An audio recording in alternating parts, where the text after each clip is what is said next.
제르트리드야, 너는 네 사랑이 죄라고 생각하니? 그 애는 내 말을 바로잡으며 말했다. 우리의 사랑이에요. 저는 마땅히 그래야 한다고 생각해요. 그래서 나는 내 목소리에서 애원 같은 것을 읽었지만 그 애는 숨도 돌리지 않고 자신의 말을 끝마쳤다. 하지만 저는 목사님을 사랑하는 것을 그만둘 수는 없다고 생각해요. 이 모든 것은 어제 일어난 일이다. 나는 처음에는 이것을 여기에 쓰는 걸 망설였다. 산책이 어떻게 끝났는지도 모르겠다. 우리는 마치 도망치듯 급한 발걸음으로 걸었다. 나는 그의 팔을 꼭 껴안고 있었다. 내 영혼은 내 몸을 떠나 있어서 길에 아주 작은 돌멩이 하나만 있었어도 우리 두 사람은 모두 땅바닥에 나뒹굴어 넘어지고 말았을 것이다.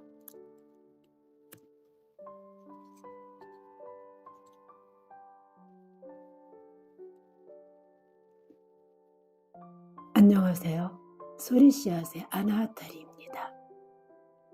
오늘 여러분과 함께 나눌 작품은 동서문화 창업 60주년 기념으로 특별 출판한 동서문화사의 세계문학 전집 100선 중 앙드레지드의 전원 교양학입니다. 이 소설은 어느 눈먼 고아 소녀 제르트리드를 거두어 키우게 된 한 개신교 목사의 일기라는 기록 형식으로 시작됩니다. 때묻지 않은 한 눈먼 소녀가 자신을 보살펴주는 목사에 대해 존경과 사랑을 품어오다가 막상 눈을 뜨게 되자 자신에게 순수한 사랑과 헌신을 지녔던 사람이 목사가 아니라 그의 아들이었음을 깨닫고 목사 가정의 행복을 위해 스스로 하늘의 별이 된다는 이야기입니다. 베토벤의 전원 교향악이 펼쳐지듯 평화롭고 성스러운 분위기로 출발하지만 그 이면에는 위험한 감정의 소용돌이가 숨어 있습니다. 목사는 제르트리드에게 세상을 가르치며 그녀를 순수함의 결정체로 여기지만 정작 본인은 신앙이라는 이름 뒤에 숨겨진 자신의 욕망을 보지 못합니다. 그는 한 소녀를 구원했다고 믿지만 그러나 그 믿음이 어디에서 비롯된 것인지 우리는 끝까지 묻게 됩니다. 지금부터 이들의 흔들리는 영혼의 기록을 아나하타리의 목소리로 함께 들어보시겠습니다.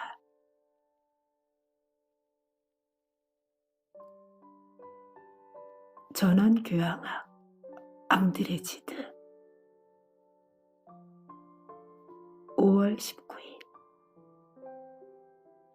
오늘 아침에 마르탱이 찾아왔다. 제르트리드의 눈은 수술이 가능하다고 했다.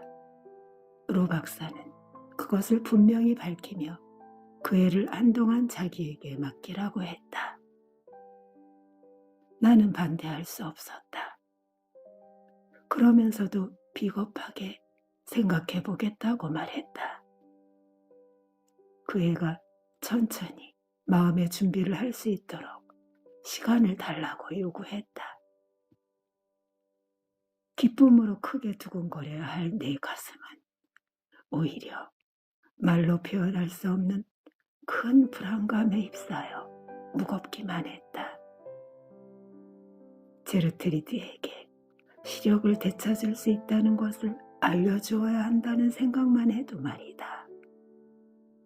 나는 용기가 부족했다.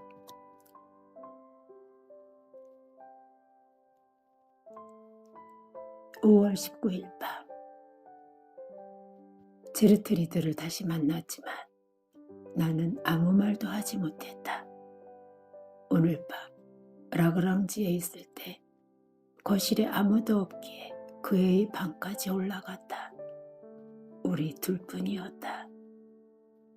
나는 그 애를 오랫동안 꼭 껴안아 주었다. 그 애는 가만히 있었다. 그리고 그 애가 나를 향해 이 말을 들었을 때 우리의 입술이 서로 맞닿았다.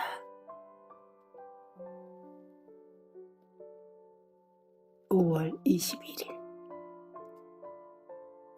주여, 당신은 우리를 위해 이토록 깊고 아름다운 밤을 만드셨습니까?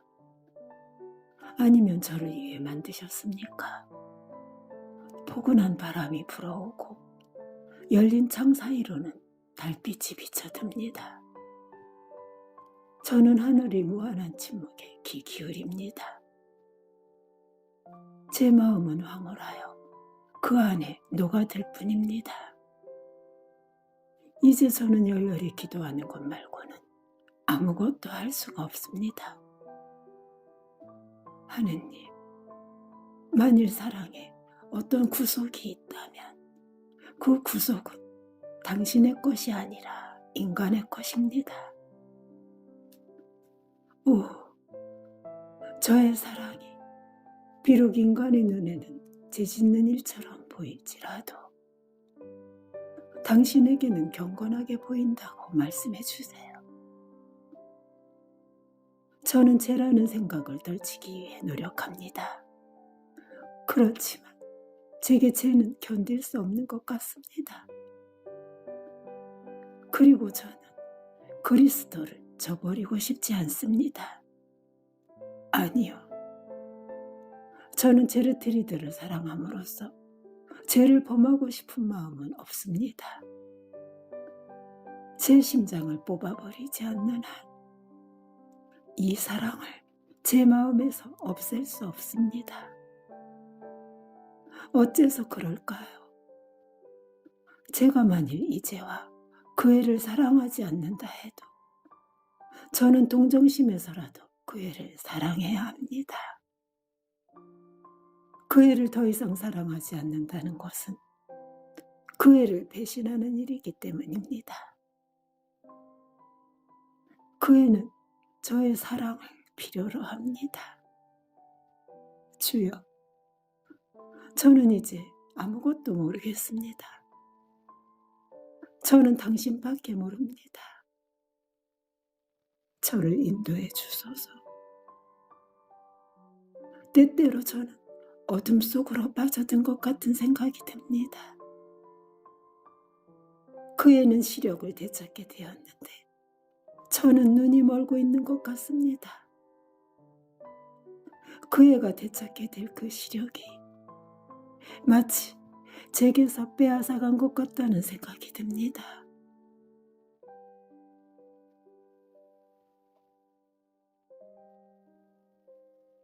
제르트리드는 어제 로잔에 있는 병원에 입원했다. 20일이 지난 뒤에야 퇴원할 것이다. 그 애가 돌아오기를 기다리는 나의 마음은 너무나 초조하다. 마르탱이 우리에게 그 애를 데려다 주기로 했다. 제르트리드는 내게 그때까지 자기를 보러 오지 말아달라고 부탁했다. 5월 22일. 마르탱의 편지에 수술이 성공했다고 했다. 하느님께 영광을. 5월 24일. 지금까지 내가 어떻게 생겼는지도 모르고 나를 사랑한 그 애에게 이제 내 모습을 보여주어야 한다고 생각하니 몸도 마음도 견디기 힘들 정도로 부담스러웠다. 그 애가 나를 알아볼까? 생전 처음으로 나는 불안한 마음으로 거울을 들여다보았다. 만일 그 애의 눈길이 그 마음보다 덜 관대하고 덜 사랑스럽게 느껴진다면 나는 어떻게 해야 할까? 주여, 저는 때때로 당신을 사랑하기 위해서라도 그 애의 사랑이 필요하다고 생각하는 겁니다.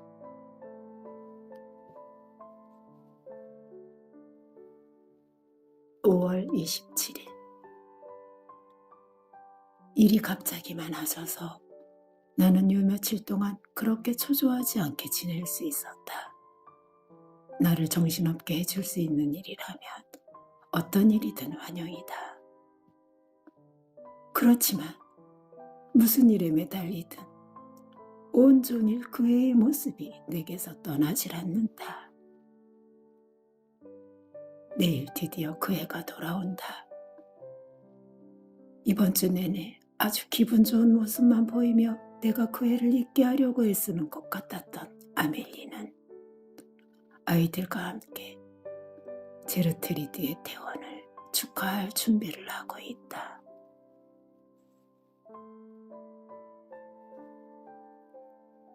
(5월 28일) 가스파르와 샤를로트가 숲과 초원에서 꽃을 꺾어왔다. 사라는 늙은 로잘리 할머니가 만든 축하 케이크에 뭔지는 모르지만 하여간 금박지로 뭔가를 장식하고 있다. 우리는 정오쯤 도착할 그 해를 기다리고 있는 것이다.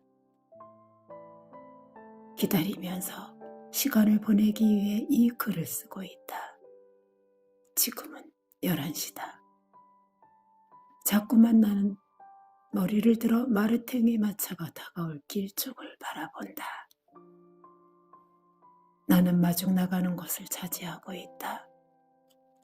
아멜리를 생각하여 나 혼자서만 따로 환영하는 일은 하지 않는 것이 더 나을 것이기 때문이다. 가슴이 뛴다. 아, 드디어 왔다.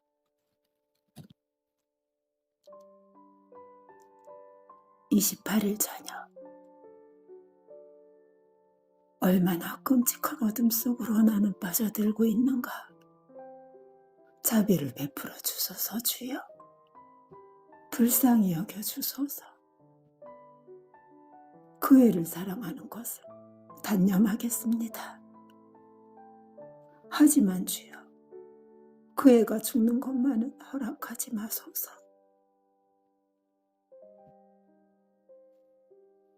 역시 내가 불안해하던 일이 들어맞은 것이다.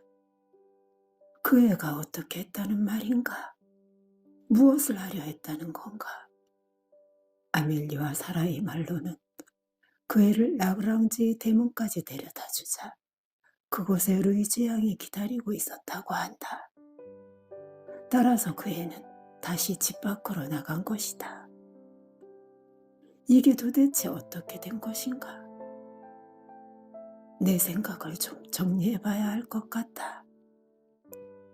주위 사람들이 내게 해준 이야기는 이해가 되지 않거나 모순투성이다. 그래서 내 머릿속은 모든 것이 뒤죽박죽이다. 루이지 양의 정원사가 의식을 잃은 그 애를 아까 낮에 라그랑주로 업어다 놓았다. 그는 그 애가 시냇가를 따라 걷다가 정원의 다리를 건넌 뒤 시냇물 쪽으로 몸을 굽히는 것까지 보았다고 했다. 그런 뒤 그 애가 갑자기 사라져버렸는데 물속에 빠진 줄 알았더라면 당연히 달려가야 했겠지만 처음에는 그런 줄 몰랐기에 달려가지 않았다고 한다. 정원사는 물살에 떠내려간 그 애를 작은 수문 근처에서 발견했다고 말했다. 그 뒤 얼마 안 되어 내가 달려갔을 때 그 애는 아직 의식을 되찾지 못하고 있었다. 어쩌면 의식을 다시 잃었는지도 모른다.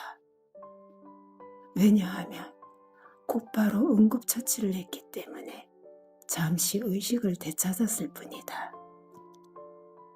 다행히 마르탱이 아직 떠나기 전이었지만 그는 제르트리드의 혼수 상태와 무감각 상태는 도무지 납득이 가지 않는다고 했다. 마르탱이 그 애에게 질문을 해보았지만 소용이 없었다. 그 애는 아무것도 들리지 않거나 그게 아니면 아예 입을 다물기로 작정을 한 것 같았다. 그 애가 심한 호흡곤란 증세를 보이자 마르탱은 배충녀를 걱정했다.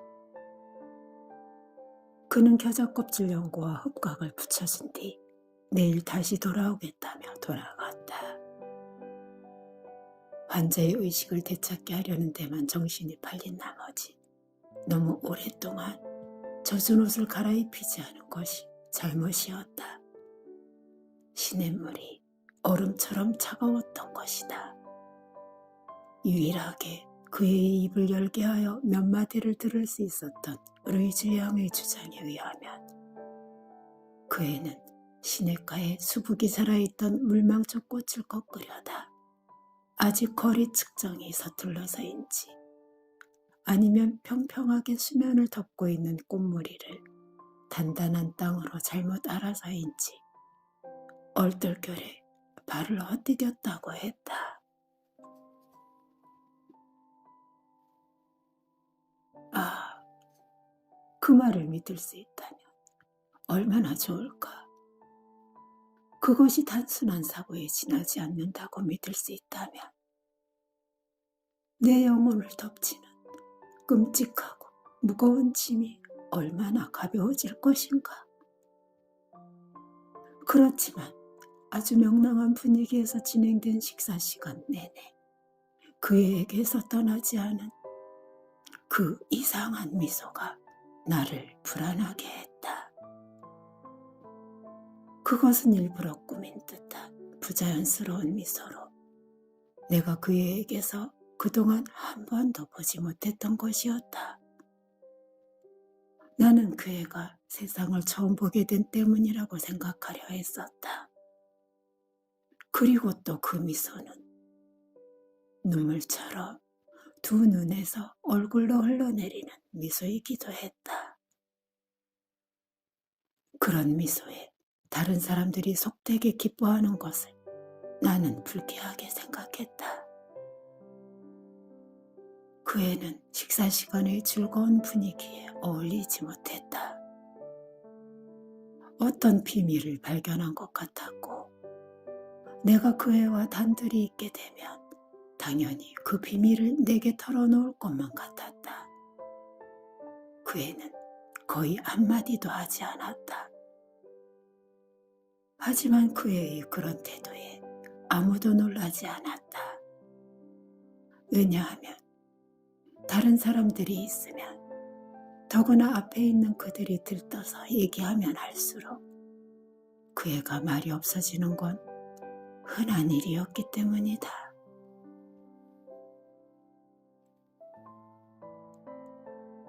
주여, 간청하오니 제가 그 애에게 말을 할 수 있도록 허락하여 주소서.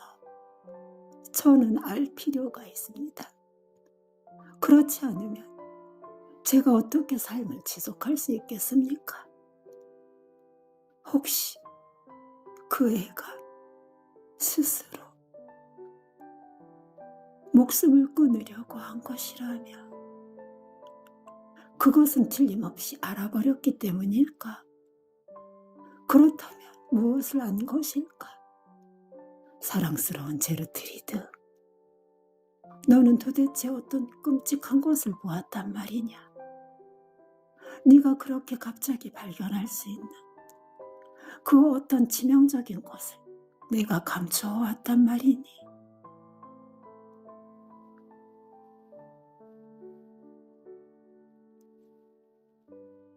나는 그 애의 머리맡에서 2시간 이상을 보냈다. 그 애의 이마와 창백한 뺨과 말로 표현할 수 없는 슬픔을 담은 채 감고 있는 눈 위 우아한 눈썹, 그리고 아직도 마르지 않고 해초처럼 베개 주위로 늘어져 있는 머리카락에서 눈을 떼지 않고 말라졌다, 느려졌다 하는 그의 괴로워 보이는 그 숨소리에 귀 기울이면서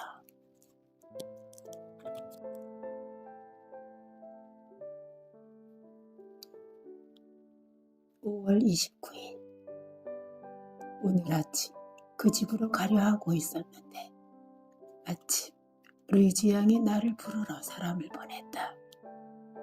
하룻밤을 별 문제 없이 편안히 보낸 제르트리드는 얼마 뒤 혼수 상태에서 깨어났다는 것이다. 그 애는 내가 방으로 들어가자 미소를 지으며 자기 머리맡에 와서 앉으라는 눈짓을 해보였다.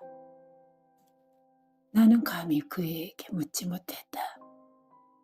그리고 그 애도 내가 물어볼까 겁을 내고 있었던 게 분명하다. 왜냐하면 내가 마음을 털어놓으려는 것을 막기라도 하려는 듯 곧바로 내게 이렇게 말했기 때문이다. 제가 시냇가에서 꺾으려 했던 작고 파란 꽃 이름이 뭐지요? 그 하늘색 꽃 말이에요. 목사님이 저보다 더 잘하실 테니 그 꽃으로 꽃다발 하나만 만들어 주시겠어요? 여기 제 침대 옆에 놓아두게요. 억지로 명랑한 제 하는 목소리가 나를 더욱 고통스럽게 했다. 그리고 이렇게 진지하게 말을 덧붙인 것으로 보아 그 애도 내 고통을 알아챈 것을 알 수 있었다.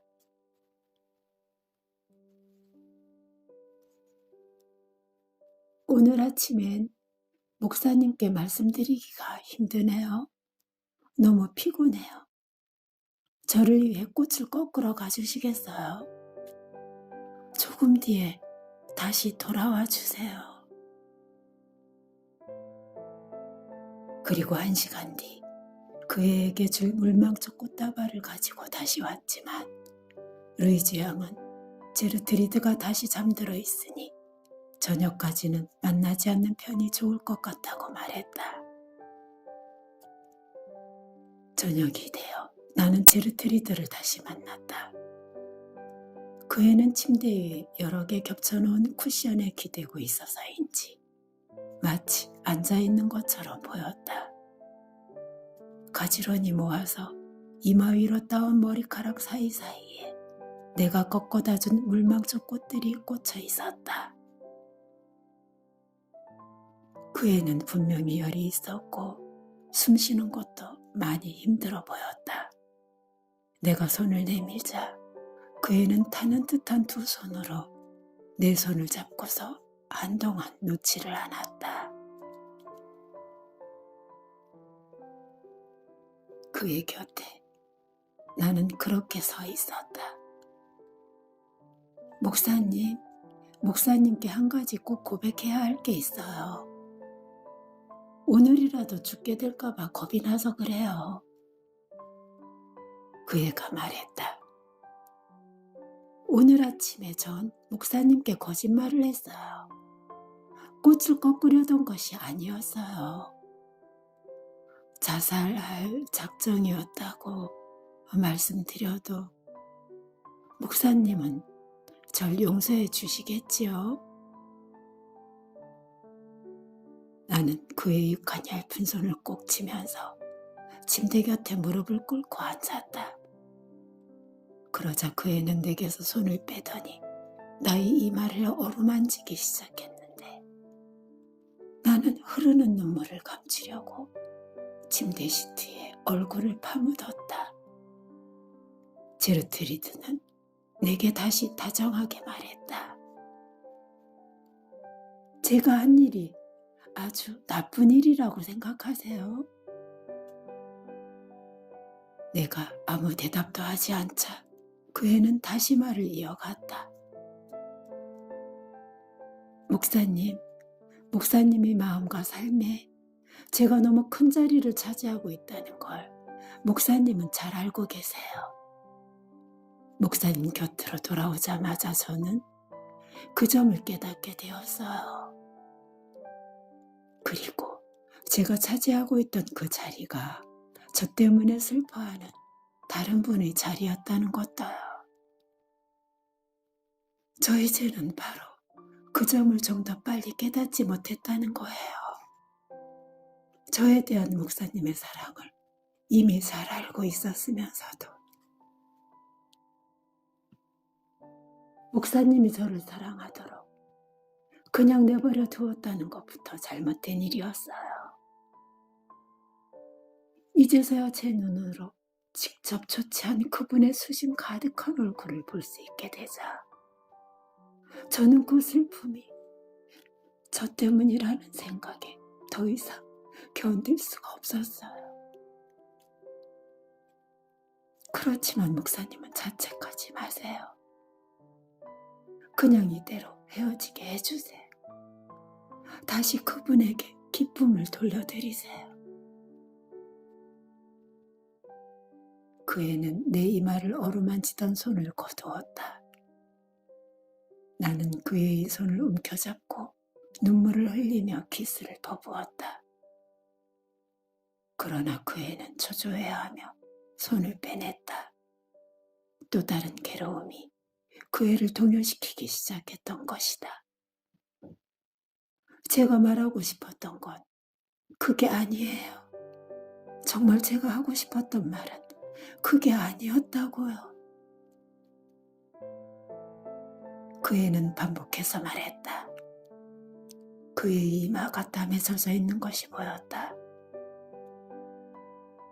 제르트리드는 눈꺼풀을 내리깔고 자신의 생각을 정리하는 듯, 아니면 보이지 않던 예전 상태로 되돌아가기라도 하려는 듯 잠시 눈을 감은 채 가만히 있었다. 잠시 뒤 그 애는 처음에는 기운 없고 슬픈 목소리로 시작하는 듯 하더니 눈을 뜨자 목소리를 높였고 곧이어 격하게 흥분한 목소리로 말했다.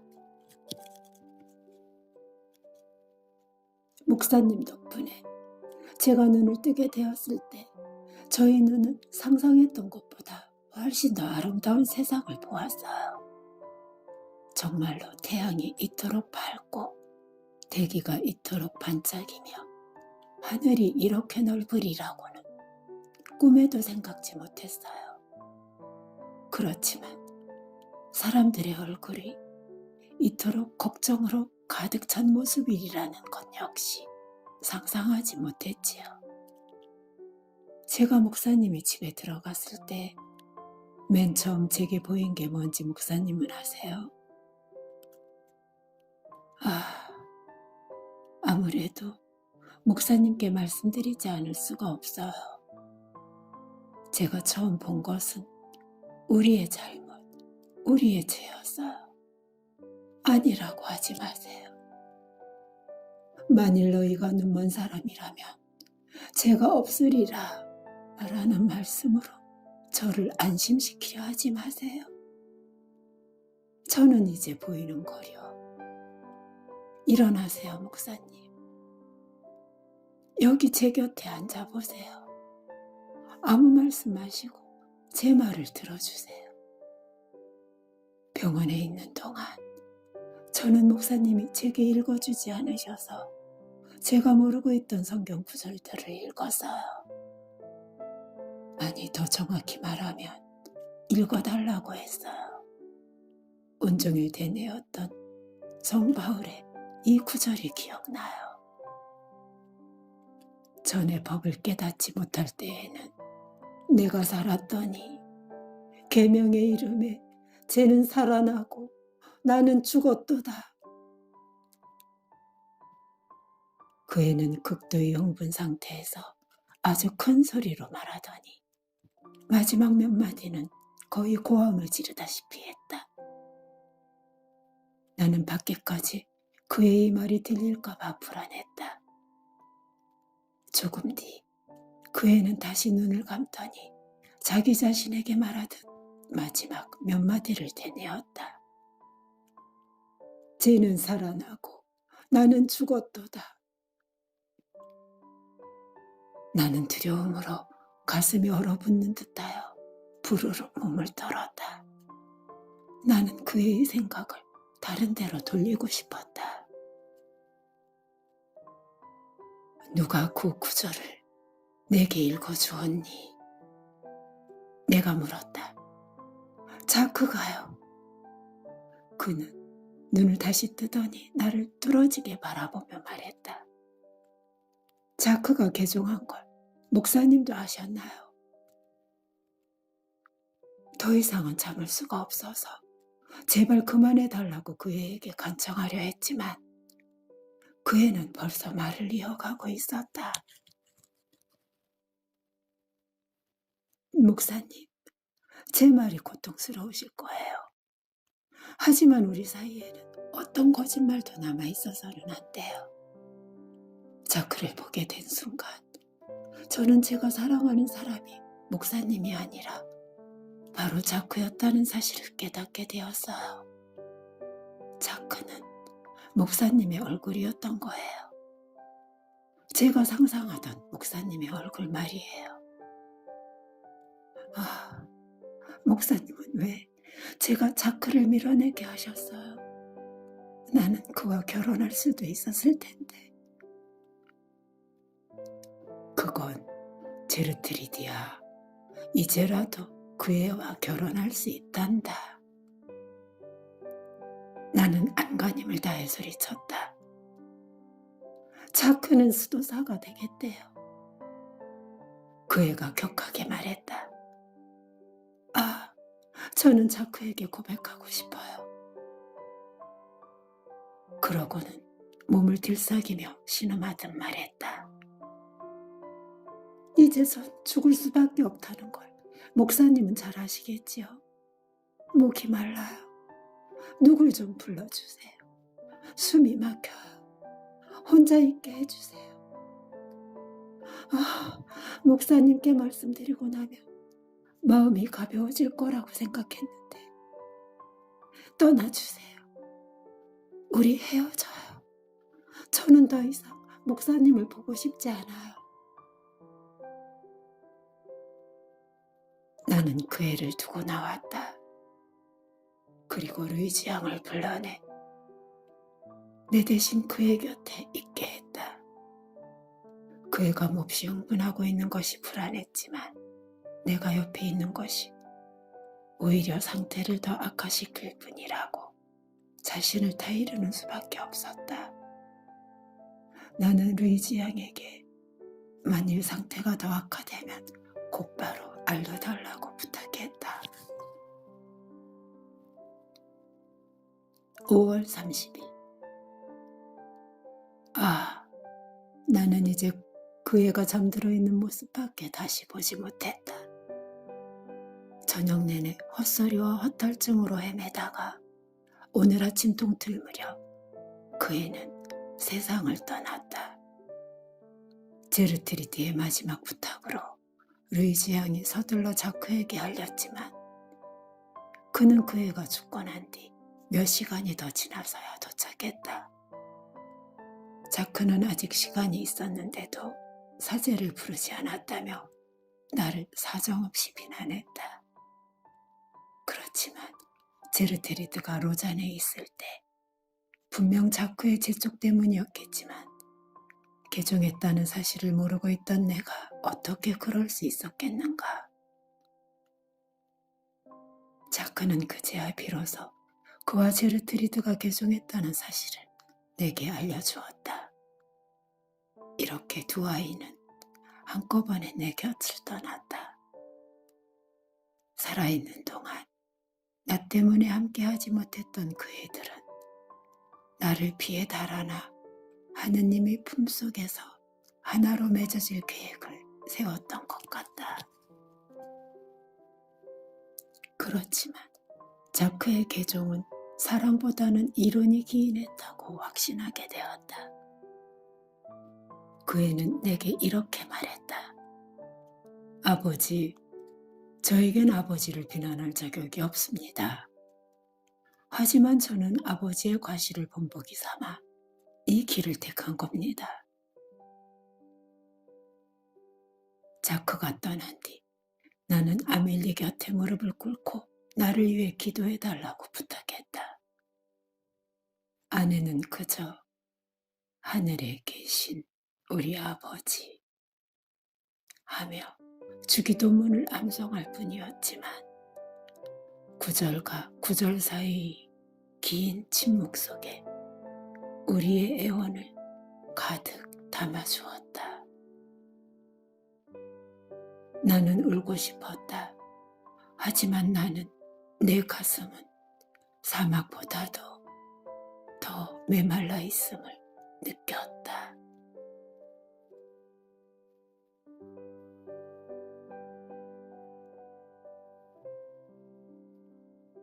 소설의 끝에서 제르트리드는 스스를 통해 시력을 회복합니다. 하지만 그녀가 마주한 세상은 목사가 설명해 주었던 아름답고 선한 낙원이 아니었습니다. 그녀는 목사의 위선과 그로 인해 고통받는 목사의 가족, 그리고 자신이 지은 죄의 무게를 비로소 보게 됩니다. 결국 육체의 눈을 뜬 순간 그녀는 영혼의 절망을 느끼며 비극적인 선택을 합니다. 앙드레치드는 이 결말을 통해 스스로를 선하다고 믿는 확신이 얼마나 타인을 파괴할 수 있는지 보여줍니다. 모르는 것이 약이었을지 모르나 진실을 마주하는 것은 감당하기 힘든 고통을 동반한다는 역사를 우리에게 전하고 있습니다. 전원교양학은 단순히 남녀의 비극적 사랑 이야기를 넘어 인간의 양심과 본능 사이의 위태로운 줄다리기를 보여주는 거울 같은 작품입니다. 마지막 책장을 덮을 때 여러분은 각자의 마음속에 어떤 교양학이 울리고 있는지 자문하게 될 것입니다. 지금까지 낭독의 아나아탈이었습니다. 함께 해주신 여러분 고맙습니다.